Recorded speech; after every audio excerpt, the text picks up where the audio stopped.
ঈদের খুশি আছে, ঈদের আনন্দ আছে, ঈদে ভালো পোশাক পরবো, সব ঠিক আছে।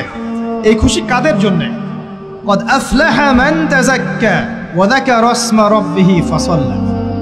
কার জন্য ঈদের খুশি? যে ব্যক্তি রমজান মাসে আত্মশুদ্ধি অর্জন করতে পেরেছে, রোজা রেখেছে, যাকাত দিয়েছে, নামাজ পড়েছে, লাইলাতুল কদরের রাত জেগেছে, তারাবি পড়েছে, ইত্যাদি ইত্যাদি।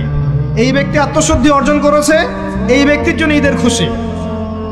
যে রমজান মাসে সিনেমা দেখেছে, সিনেমার শুটিং করেছে, পর্নোগ্রাফি দেখেছে, সুদ খেয়েছে, শিরিক করেছে, বেদাত করেছে, হারাম খেয়েছে, এর জন্য ঈদের খুশি।